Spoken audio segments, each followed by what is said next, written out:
All right, so navigating the future of work. This was a talk that we built and delivered Columbus AI, which is our meetup group, which I'll talk to you about at the end.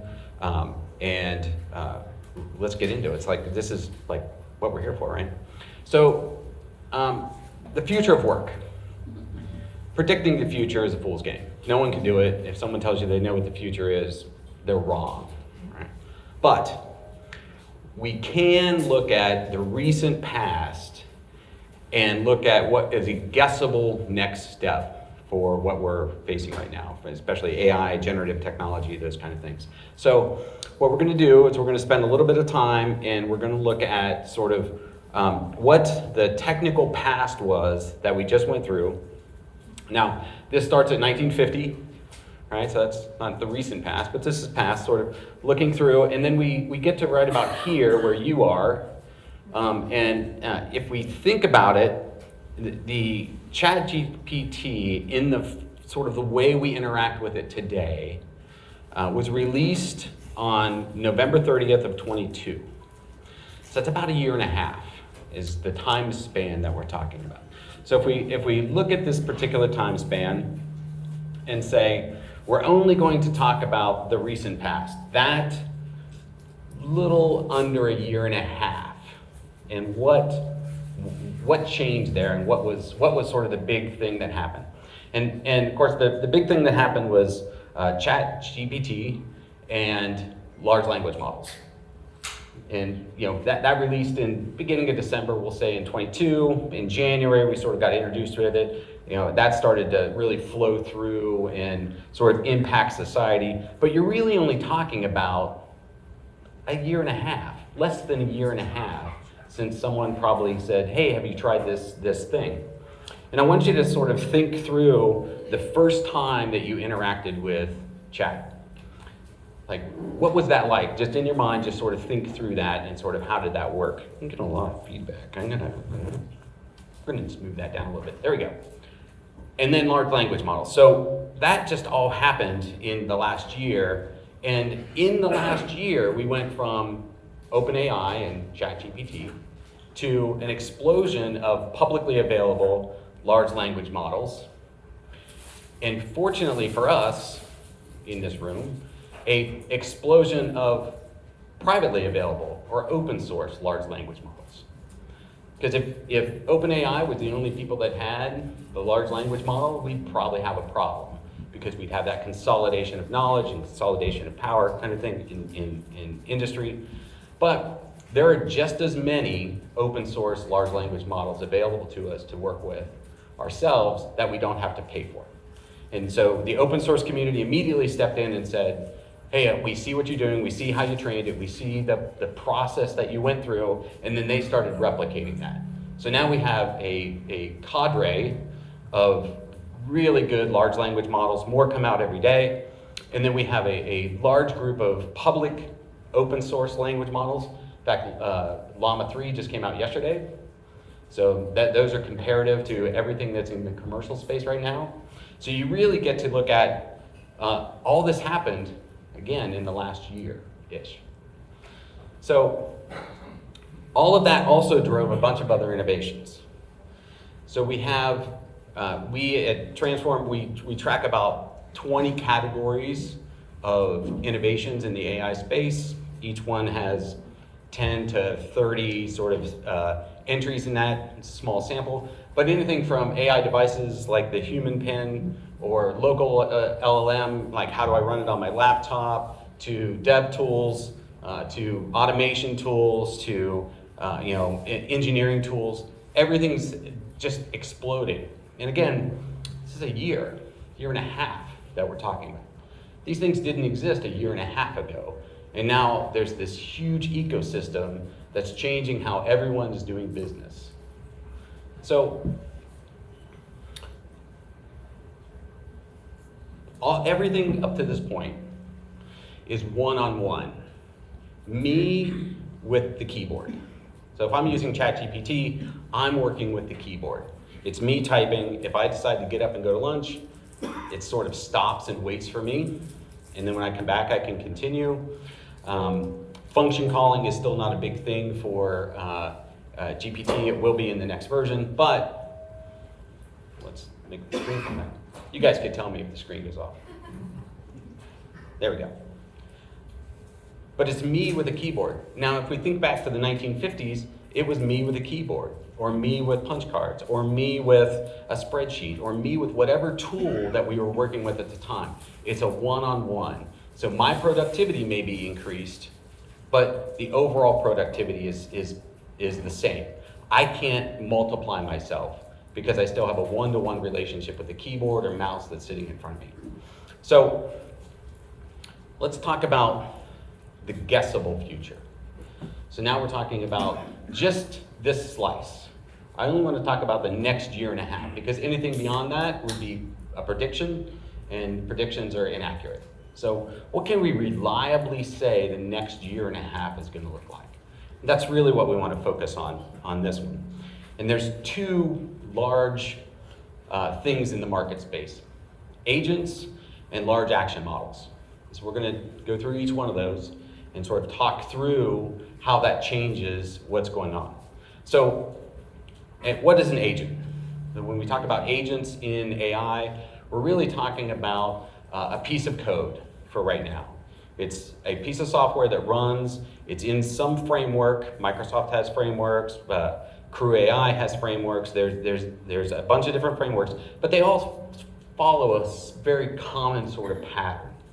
And that pattern is, we give them access to, so we give this piece of code in this framework access to an execution environment, meaning it has the ability to run code on its own. So if it develops code, it could run that code. It could actually take that action. We give it a large language model because it needs that to be able to understand language and communicate and those kind of things. And then we give it data. So in our world, it's like, what data do we want to train it on? What's its domain? What's important to it? But these are the things we give an agent access to: execution environment, language models, and the data that we want it to understand as it runs. The next thing we do is we give it capabilities. We want an agent to be able to plan what it's going to do, and we want an agent to be able to learn and adapt and adjust its plan. So we have this piece of code now that has this large language model that you guys work with. We give it a place to run code or do its work. We give it a lot of extra data or access to data that it needs. Then we give it the ability to learn and plan and adapt. And then the last thing we do with an agent is we give it a role and a set of goals, and then access to tools and skills. So a role, which we'll talk about, is if you think about all of us in this room, where we work, we have a role. So what is the role of this piece of code? And we'll get into some use cases and sort of how that plays into this. We give it a goal, what we want it to do, and then we give it access to the skills and tools that we think it's going to need to solve the request that we're going to give it. So now I've got a piece of code that can plan, improve itself. It can have access to language models, so that way it can talk to us and we can interact with it. It has access to an execution environment, so it can do things. And it has access to data that specializes itself. And then we give it access to tools to connect to the outside world and do actions. And we give it access to what is its meaning, right? Its role. And then we give it access to the request and the goal that we have for that particular agent. Now, what's interesting about agents is those are sort of standalone at this point, but we change the game now. This is the one point where we step across this line. And instead of me with a keyboard and mouse talking to a language model, we now have the ability to have agents interact with other agents. And that moves me to a one-to-many, meaning I can be working with multiple agents in the field, or zero-to-many, I don't need to be working with agents at all. Those pieces of software could run on their own, execute on their own, plan on their own, think on their own. They have roles and goals, and they're operating independently as a group. So I can give them commands, or I can build a system that allows them to react to environmental actions, things that are going on, emails arriving, those kind of things. And that code will just run and self-improve and work on its own, right? So the concept of the agent, and the reason why we really see it moving forward, and why it's sort of a predictable future, is because we're already starting to see it in the marketplace. So we already have frameworks like AutoGen, AutoGPT, and Crew AI. So it's not a huge leap from this talk to go, what does the next year and a half look like? Because the sort of roadway is already being prepared in front of us for these things. We have agentic devices coming out. We'll talk a little bit about the rabbit later. But the big one that we have another talk on is agentic engineers. Some of you may have seen the end of the programmer sort of YouTube videos with Devin, and the fact that this piece of software can do everything it needs to do to write its own code. Okay? But there's more than one. And this is that explosion that's happening now. So can we predict that agents are probably a big thing in the next year and a half? Yeah, we can. That seems like a plausible guess at this point, right? All right. The other reason why we know that agents are probably a big thing in the next year and a half is because Sam Altman, who runs OpenAI, did a presentation on what is in GPT-5, and on the board behind him is agents. So GPT-5 will embrace the agent architecture. So, okay, agents are going to be here. So what does that mean to us? Like, how do we interact with it? What is this thing, and how's it, if I'm not a programmer who writes code and does these things, what would be the point? Well, let's talk about sort of a scenario that we can use agents in. And I'm gonna avoid sort of cliche like marketing and sales kind of agents and sort of more into, and developer agents, and more into like, how would we use this in a regular business, all right? So in a regular business, I can create 3 agents. So this is we want to post job postings. So I don't want people involved, I just want the system to do that. So how would I set up an agentic architecture to do that kind of work? Well, I can have a research analyst and I can give it a goal. And the goal here is look at my company website, my culture, our internal things, and make sure that we're on brand and we're saying the right things. And so that agent fires up and becomes an expert in our research analyst and what we're doing. It can scrape the web, those are tools we give it. It can write files, it can read files, those kind of things. So this piece of code can wake up and do its thing. It can pass its results over to a job description writer who can then take, here's the requests that are coming in, and I'm gonna go explore and read culture and read documentation and get data and start writing all the job postings for all the jobs that our hiring managers are giving us. So this thing can then wake up and do its work. We can have a review and editing specialist who we separate those job functions out. It verifies and proofs the work that another agent does. So that there's a cycle that happens between those two where they self-improve the job posting until the review and editing specialist agrees that this job posting is what we want to actually post. And then that gets posted out into Indeed or wherever that you're posting. So I don't have humans doing this anymore. I don't need someone writing the job descriptions. I don't need someone posting the job descriptions.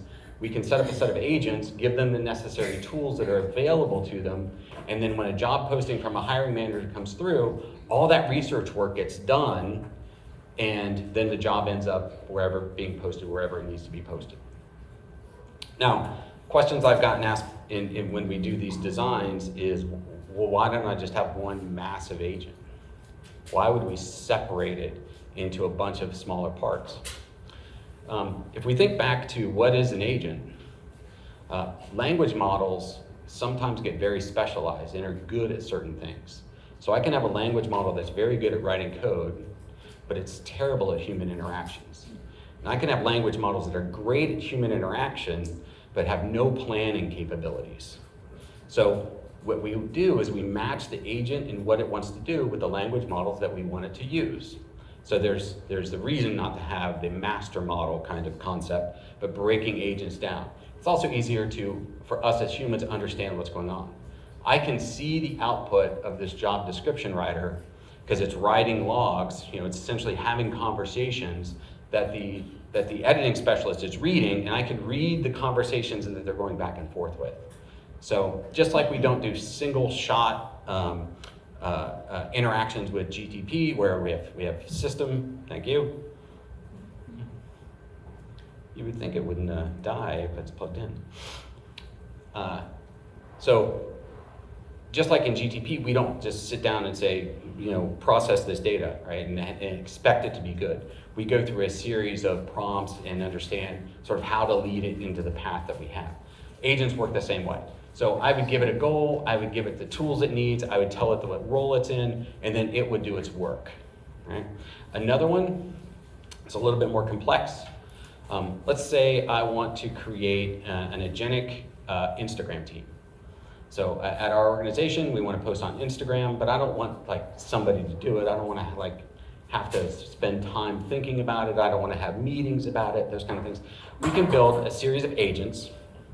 And in this particular scenario, we have a marketing analyst who will look to see what's going on in our space and in Instagram and sort of see what's trending and how is our organization and how is the overall sort of structure of Instagram working for technology and AI.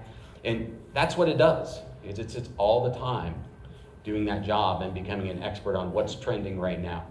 It passes that data and strategy over to a strategist, which then goes, okay, based on all the previous posts that we've done and all the previous work that we've done and what we want to say as an organization and what our culture is and what our voice is, it then comes up with a strategy for the next post and starts to work through that on its own.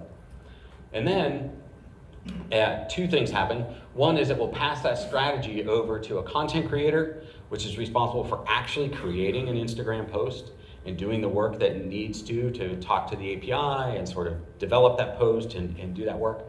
And then a photographer, which sets up the imagery for that particular post. And in the middle, there's a creative director, which oversees all four of those other agents.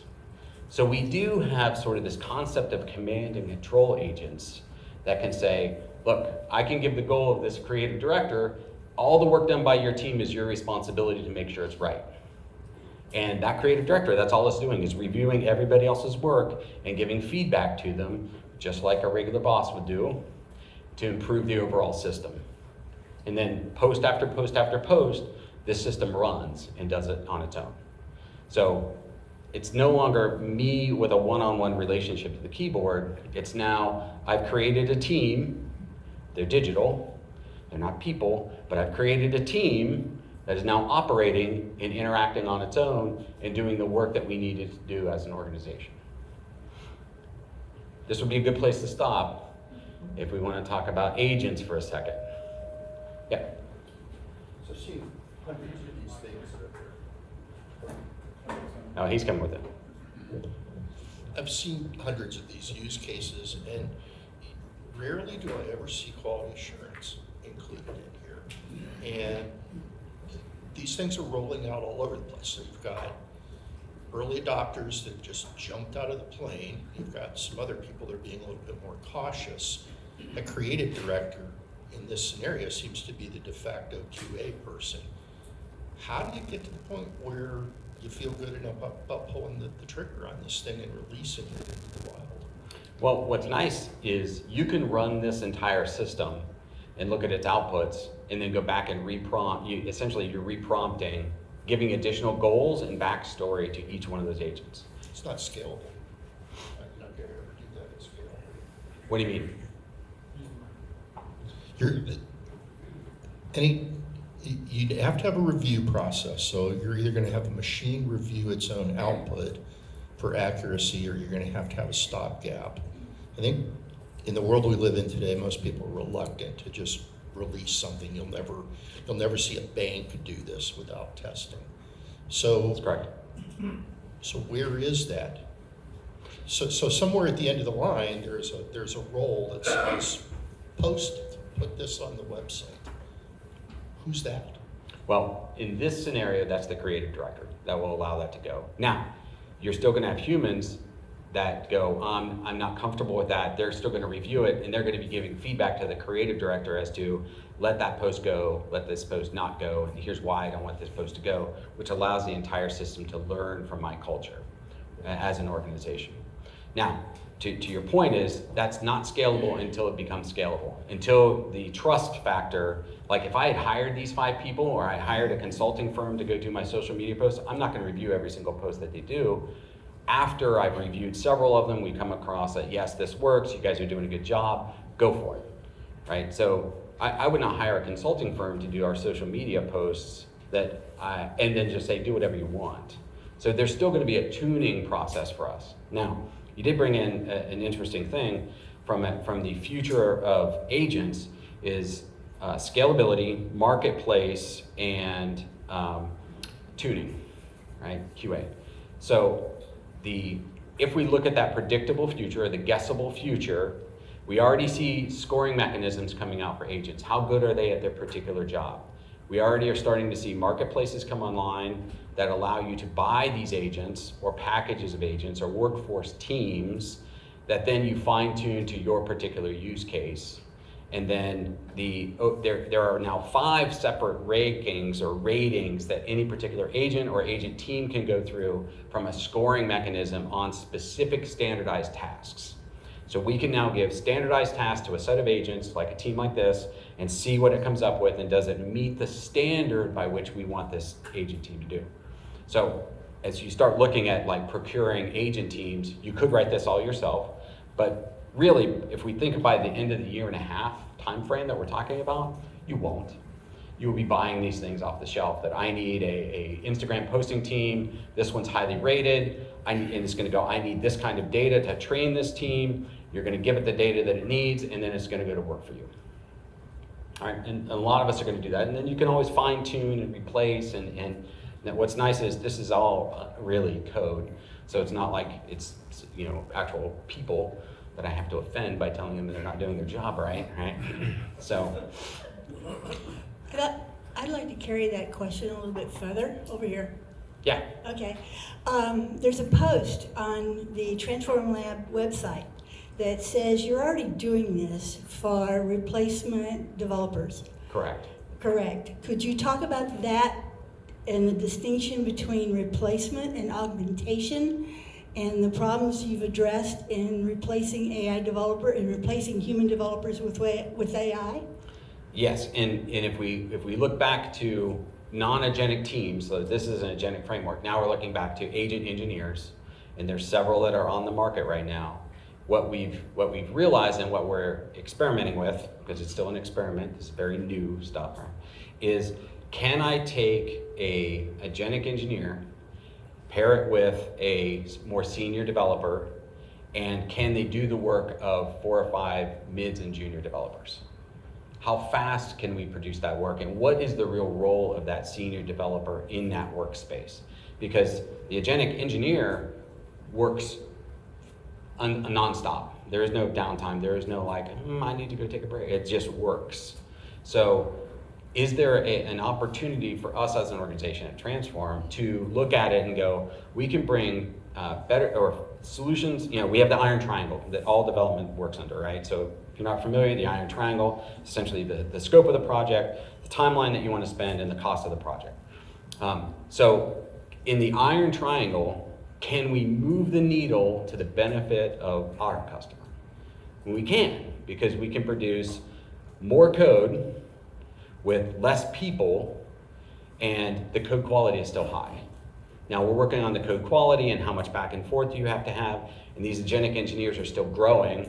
Like Devin was recently, released as an engineer, and then everyone has come back and said, well, Devin doesn't actually work. But there are open source frameworks that we're now working with that you spend as much time, like when I use them, I spend as much time working with it as I would a junior developer, but I know in the next 1.5 years, that will be me working with a peer versus me working with a junior developer. So in essence, you're still talking co-pilot versus replacement, augmentation? so now we're going to cast past the end and look at the, like, my particular belief of the future is software development in how we do it now, where we're writing code and we've got editors and we've got, you know, Docker space and execution code, those kind of things. Yes, you will always, oh, it's a terrible word. Yes, you will likely normally have a human in the loop who knows what's going on with the system. But what I believe, if we look into the predictable future, which now I'm completely wrong, is the whole process of software development will change. It will not be writing lines of code and verifying lines of code, or even a computer writing lines of code that I then read. It is going to move into a completely different way that software happens. And which is a great segue into the next portion of this particular talk. Thank you for that. Okay, I know people want to ask questions, but I want to make sure you get through everything. Yeah. So it's edit clock is reliable, but 2 minutes time. Okay. So let's move into language model or large action models. So what is a large action model? If you think of a large action model as taking an agent and supercharging it. So now I have an agent who's able to do all the things that an agent can do, right? Execute code, learn, adapt, those kind of things. But I give them a couple new things. First of all, I teach them by showing them how humans do something. So instead of just writing code, I now give them the ability to take large amounts of data of humans doing some particular task, right? And then I give them an enhanced structured logic. So they are better at planning and execution. Like if you go to any of the large language models now and say, what's the process for doing this? It'll go step 1, step 2, step 3. And then you go, can you explain step 2? And it'll explain step 2. And then you realize at some point it doesn't know what it's talking about. And that's because it's a language model, right? It's predicting the next word. So it's only as good as sort of the data that was in the training data that was there, and it's really just guessing the next set of tokens that are available. That's what a language model does. Action models are a little bit different. Action models have been trained specifically with executive planning. So they can think through the problem and they can reflect on the problem. Whereas a language model is trying to predict the next token, the next word to you. An action model is reflecting on the change that it wants to have and sort of what it's thinking. And then we also go, and here's how humans have done this. So whether it's checking out on Amazon or whether it's cleaning up a kitchen, or it doesn't matter, they've been recording that and feeding that into these large action models. The next thing we give it is symbolic logic and context. If you saw a screen and it had a trash can on it, what's it do? Deletes, right. How do you know that? Right, you use symbolic logic, good job. Yeah, iconography is symbolic logic, right? Language models are constrained to words. Action models are not constrained to words. They work in the sort of the realm of concepts. And so we have the ability now to think of an action model with the ability to think through the problem. So if I asked you, and we all work for different companies, if I asked you, what is your medical deduction on your paycheck? You would go, okay, I have a context that I just gave you. And then you would go, well, let's see, I'm gonna have to log into the HR system. Probably gonna have to find like payroll or something. I'm gonna look up my last paycheck, I'm gonna open it, and I'm gonna look for something that says deductions, and then I'm gonna tell you what that number is, right? Now, how you actually do that is different. Now, in the past, we would write a program that would go, move the mouse to this portion of the screen and click a button, and then move the mouse here, and then look at a number that was here, right? And we would have this very strict, regimented, because that's how we wrote programs, right? It's like every zero has to be lined up correctly with the 1 and 0 next to it, and if it's wrong, it's wrong. Whereas language models don't, or action models don't do that. Action models understand concepts, and then they understand symbolic logic, which means I could ask an action model to go get that number for me, and as long as I gave it the context of, oh, we use Bamboo, HR, for our HR thing, it will go, okay, it will task plan. I need to log in. I need to go sign into your profile, probably looking for something payroll-ish, right? I need to do essentially the same thing a human would do. And we've trained it by humans doing these kinds of actions in front of the computer over large periods of time. Well, a year and a half, right? So then I can make a request to a large action model, and it will go do that. And it will plan, it will understand what I'm looking at, and it will take action on my behalf to do that. So there's two devices, or well, two use cases that we're going to talk about. The first one is, I don't know if you've seen this. This is the Rabbit R1. Has anyone seen the Rabbit R1? Okay. If you haven't, go to YouTube and Google Rabbit R1, or look for Rabbit R1. Basically, it's this little device, smaller than a cell phone, and it's driven by this large action model, and you talk to it and say, go book me an Uber. And instead of you going on your phone and opening the Uber app and logging into the Uber app and then finding the Uber that you want, and then going through the whole process, are you using Uber Eats? Are you booking an airline ticket? Are you doing any of the things that you would do in a digital world? This thing can now do. So you just ask it to do it. Go plan my trip to Clearwater, Florida. And it will come back with flights, it will come back with reservations, it will come back with things to do, it will come back with car rentals, because those action models are working on their own on servers doing those actions, because I've given it the ability to do that. So this is available, you can buy it, they're shipping them now, they're $200. It's like, okay, well, why would I not have one of those? Right? As soon as it gets here, I'll share it with you. The other one is, this is something you can use right now. There's a program called Multion.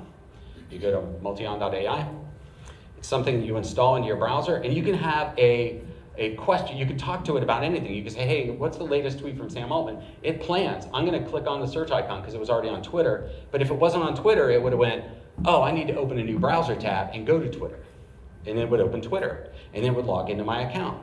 And then it would do, okay, I'm going to search for Sam Altman's Twitter file, and then I'm typing Sam Altman into the search bar and submitting search to Sam Altman's Twitter profile, and it comes back and finds me, and it will, down here, give me the text of that particular tweet. I didn't have to, now it's using my browser, so I can sort of watch what it's doing, but eventually they won't. They don't need my browser, really. It's just doing it because it's using my authentication, and I don't have to give Multion any of my credentials, those kind of things. But this works for, hey, go set up a meeting with Greg next Tuesday. It will open up Outlook, and it will go into our calendar. It will look for shared meeting times. It will book a meeting. It will send him an email. It'll book that meeting. It'll make sure Zoom is included in that meeting, and it does all that work for me. What's that called again? Multion, it's right here, Multion. You can use it right now, today, which is great. Could you please repeat the prompt that you gave? I can't see that. Oh, this says, what is the latest tweet from Sam Altman? And so it realized, oh, that you're talking about Twitter. And then now I already had Twitter open, so it didn't have to open Twitter, but it would have opened a new browser. It would come back and say, I'm opening a new browser window. I'm navigating to Twitter. I'm signing in as you. I'm now searching for Sam Altman. Now here's the thing. If Twitter ever moves that search box, in our old way of doing actions and testing, we'd be screwed, right? Because the search box is there. When we would have said, go find the search box, right? If they remove the word search from this, it wouldn't care. If they moved it to the left side of the screen, it wouldn't care. Because it's symbolically looking at the screen as a human would, going, how do I search on this thing? And we've fortunately, as humans, agreed that if there's a magnifying icon, that's probably a search interface. Like, we all sort of know that, right? And so does this. So it doesn't necessarily matter which application I'm asking it to do, it will do it. I wanted to find, yeah. I just want a quick, that little mouse there you had, where you request what you want. That's not like having a TV remote open over your TV. I mean, you got something at the other end of it. What, this thing? No, the rabbit. I'm sorry. Oh. Yeah, there's a set of, there's a, Repeat the question, it was slow. oh, yeah, you're good. Okay, I said that isn't like having that, a TV remote with no TV. Okay, this thing isn't. You're saying there's something at the other end of it. Yeah, this is actually talking out across a network to a large action model that's doing the work for you. And that's something like Amazon way back out somewhere doing it? Yes. Okay, you don't have to have your own, you just have this thing here. Yep. Okay. Yeah, it's a closed device. And then now what's nice, just to focus on this for a minute, this does have this, where's it at? Experimental teaching modes, which means if it can't solve the problem, if it can't go find me my deduction on my payroll, I can teach it how to do that, and then it will remember that for everybody. So as every human uses this thing, it gets smarter and smarter and smarter, that every other person now has the ability to now go, hey, go get me my deductions from my payroll records. And if it goes, oh, well, you're in service now, I've never dealt with that before, you're right, and then you can be like, oh, well, I'm in service now. That's some of the persistent memory, local persistent memory, and then it would be like, I've never seen service now. Can you teach me? And then it would watch me go into service now, and it would watch me find payroll information, and then it would watch me go, the deduction is right here, and it would go, thanks. And then the next time I'd ask it, it would work, and the next time you asked it, it would work. Yeah. I mean, I can speak for you as well. No, you can't. So, when it goes and finds the deduction, is it then learning all of your payroll things? Like, can you ask it to do something else on that payroll Sure. system? So it's learning as it goes, not just that specific task. Right, yeah, because it's got executive planning, right? So Okay. just like we do as humans, if you ask me to go find my payroll deduction information, and then you turn around and went, oh, how many, what's your withholding on your W-2? It knows that, okay, those are related, so I'm gonna continue forward, and it would go figure that out. So I don't have to train them on every single thing, and that's the advantage here. Yeah. Can we go back just a little bit? You're not loud enough either, Michael, I'm sorry, but you're not. And tell me if this is something that you need to do at another time, or we should do this offline. When you were doing the agent discussion and you used the Instagram example, Yeah. The type of analysis that the agent would do would be things like views, comments. How is the analysis done? Well, that's up to you and that particular agent from a development perspective. What we've given that particular agent the ability to do is read Instagram, read the web, and then we gave it sort of prompts on, your goal is to be able to tell us what would be the correct topics in categories for our organization for tweets based on what's going on the internet right now. So it has the ability to use some search AIs and go, oh, these are trending technical things in the AI space. I should include that in my overall analysis to pass downstream to the agent that's actually going to produce the marketing strategy for how to talk about language models or how to talk about the Llama 3 implementation that just happened. So it does that on its own, but you train that. Like, that agent is a piece of code. So if you go, I only want to see trending things that are that are important, however you define important, you can have that agent specify or be specific to that. Thank you. Does it factor in the algorithm? The Instagram algorithm can understand That's- the algorithm wants? Yeah. So the question is, can it understand Instagram's algorithm as well as anyone else can? Right? Because what it's doing is pattern recognition, right? So just like you would look at it and go, what that much? I don't know, I'm going to try something. I'm going to try something else. Yes, it will go through that same trial and error kind of process. Yeah. Now, agents are things that we're building. Action models are things that other people have built, just like language models. We don't go write our own large language model, right? I'm not making Grok, or I'm not making OpenAI, ChatGPT, right? I'm using somebody else's. Action models are somebody else's. Agents we program. We make those agents. And if you think about, from this slide, about what is what is the action model? This agent down here is something that someone has come up with those capabilities. Now, there are some frameworks coming on that allow me to make action models. They're very new, but will we be able to make action models in the next 18 months? Yes, we will. At which point our agents can be used in those action models to do very specific things for our organizations. It's not just the orange box. It's like we can make our own, right?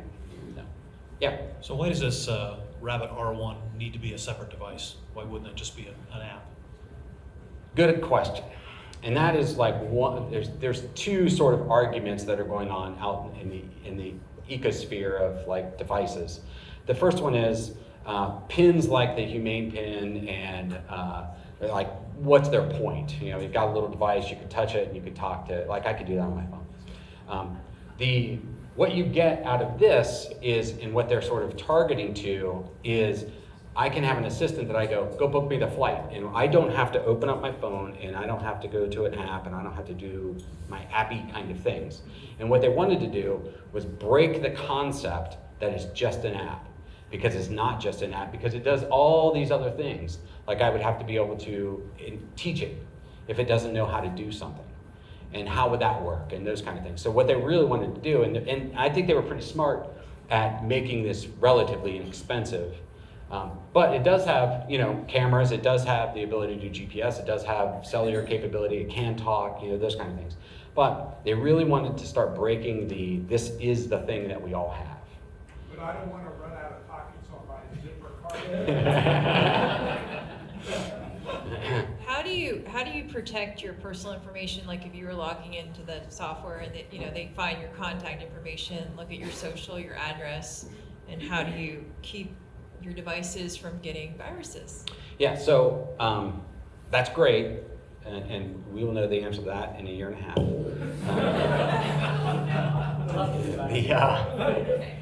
The short answer is things like multi-on, like this one. This only works on your browser, authenticated as you. It knows nothing, like it doesn't know anything else. So what they did was they took the task planning and the executive functioning and the symbolic logic reasoning, they moved that to their servers, but then the action component, where it's fulfilling the request, is happening on your browser under your authentication. So you have to say, my username and password on payfor.com is this to get the information that I'm trying to look for when I say, what is my medical deduction? You still have to tell it your username and password to Not this one. Retrieve your information. Because you'll be signed on to your web page. And so it will navigate to it and operate under your authority. It knows nothing about who you are or what your credentials are. So you still have to sign into your web page then? You would. For this one. For the Rabbit, what they're working on is a proxy authentication mechanism that allows it to act on your behalf that you've given it access to. Essentially like an API token.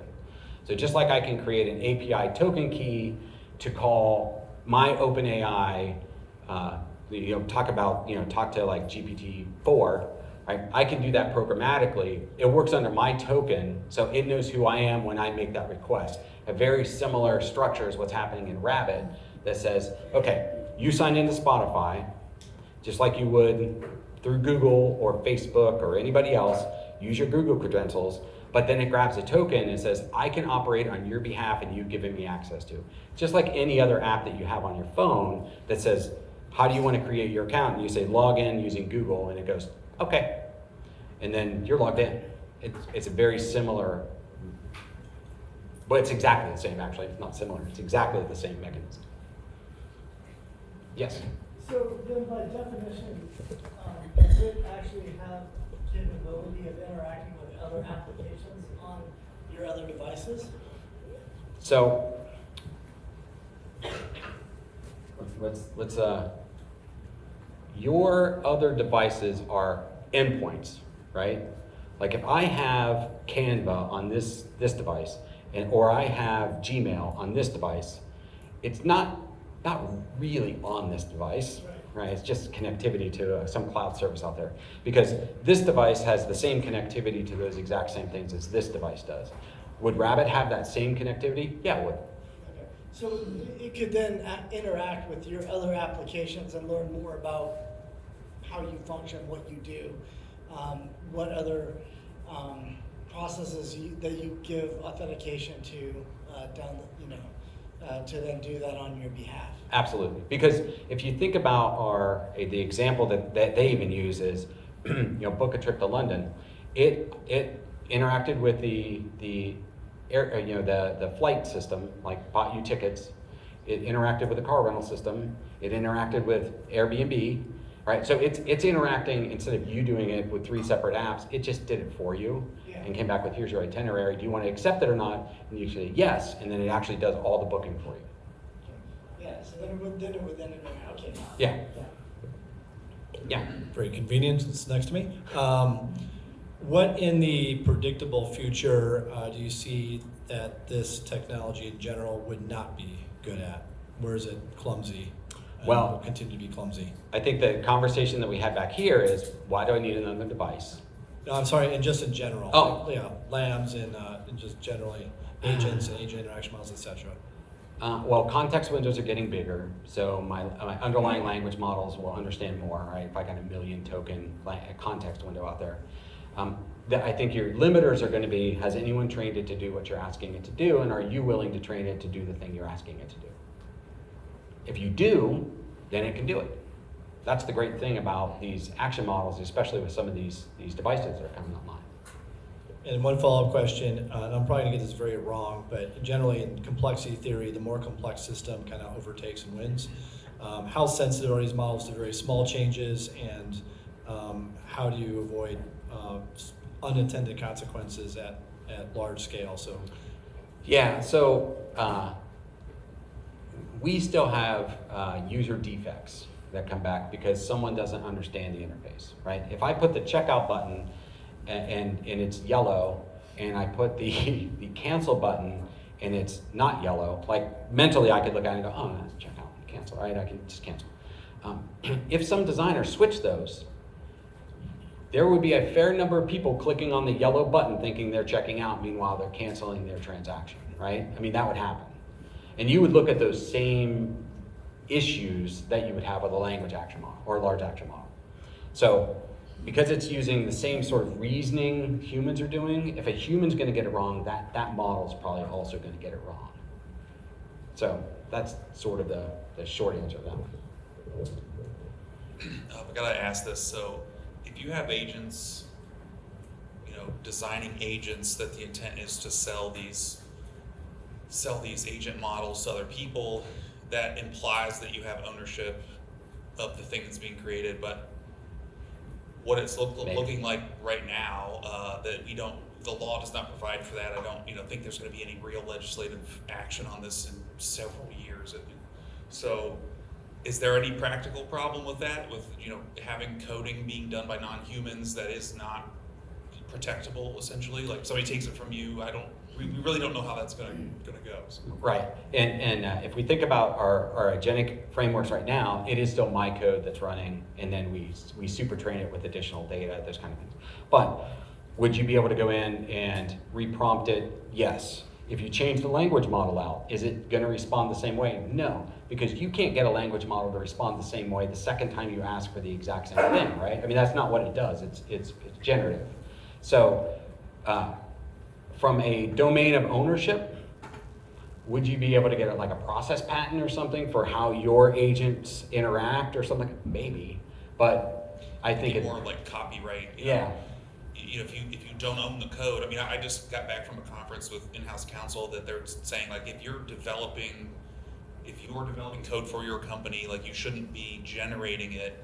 You should be using these agents for, error checking, things that are kind of tangential to the actual code creation, because we don't think we can own it right now. If we don't own our product, then what are we doing? Right. So that's a great IP question. The other side of that is, if you're using, like, that's where when we talk about using agentic engineers, we're really talking about all the sort of junior development. They're still under the direction of the senior developer. Like, this is what I want. This is the feature I want. And we still do code reviews and go, yeah, that solved that particular problem. Because we're still looking for security problems. We're still looking for backdoors. You're still looking for all the things you're looking for. Now, what will it be a year and a half from now when people are like, it just does it? That's your problem, not mine. So. Thanks. Fair enough. Thanks. Yeah. Lost control completely. I know we're getting towards the end. Chris, are you okay? I mean, how much more do you have to cover here? 4 more slides. Okay. It won't All be right, pretty quickly. Let's let one more question and then back Yeah. to Chris. Because Okay, go then ahead. it's the last slide is a bunch of questions. So. So as these agents and stuff become, excuse me, as they become more prominent and they take over a lot of these basic tasks, aren't we just going to be in a circle of AI talking to itself? Like you gave the example of creating job postings, but if you have AI create a job posting and optimize it, and then us as job hunters scrape the web and automatically have the AI tell us ideal jobs, and then we have AI generate a resume that fits that job description, and then everyone's going to send similar resumes that are optimized by AI, and then you're going to use some sort of AI resume reader that's going to go through all this, and then isn't it we're all just going to end up with the same mediocre content going around in a circle talking to each other without, you know what I mean? If we all have similar resumes, how do you know which ones are valuable and which ones aren't? And So that concept is called the internet desert. And the internet desert is a concept that says, just like if we say, why don't we encounter aliens, right? Is the universe empty? The internet will get to the same place where is the internet just a protocol for computers to talk to each other, and then humans have to go somewhere else to actually have human connection?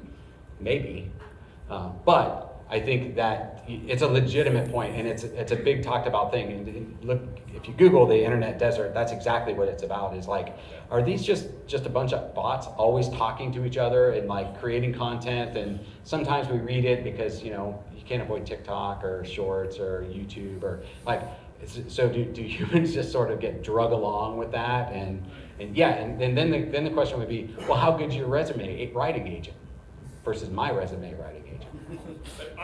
Like when you have predictive language models, they're trying to guess the next word. Yes. So by definition, they're creating average content. So aren't we all just gonna kind of meet in the middle somewhere with the content's neither good nor bad nor unique in any specific way? It's all just kind of similar direct that's repeated over and over again. You've seen Idiocracy, right? Yeah. Okay, there you go. Yes. Okay. Yeah.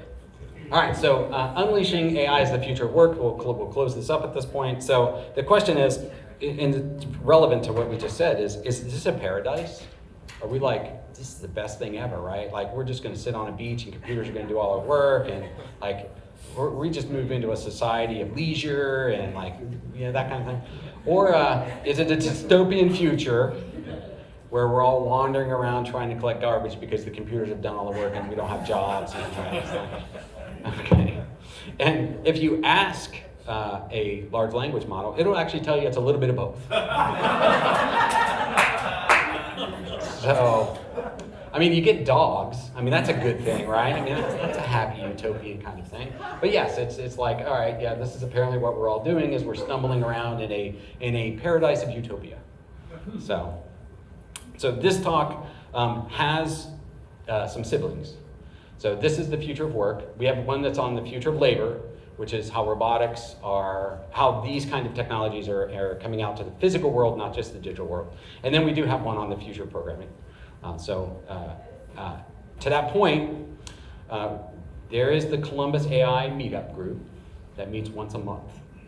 And these are the exact kind of conversations that we have at that meetup group. So if this is like really something you're interested in, I'll get out of your way. If this is really something you're interested in, this would be probably a good place to go because we all show up, we have these sort of in-depth conversations. There's always a presenter that speaks on some topic, and then, but if you want to participate, this is probably a good place to go. Chris, where does that meet? That meets at, it's called The Loft, which is our Transform Labs meeting space. It's downtown, and it's on the meetup. You can go there. How long has that group been in place? So Columbus AI we changed it recently from Columbus Machine Learners, but it's been around since 18, 19, something like that. Okay, so just in the last year and a half, I'm kidding. Yeah, exactly. Actually, it just rebranded to this 2 months ago. So there you go. Yeah. So I'm Chris Slee. You can connect with me on LinkedIn. I tend to be snobby on LinkedIn. Like if I haven't met you, like I don't know who you are and delete you, right? But just in the note, go, hey, I saw your talk, and then I'll connect and we can have a good conversation about that. So awesome. Thanks everybody.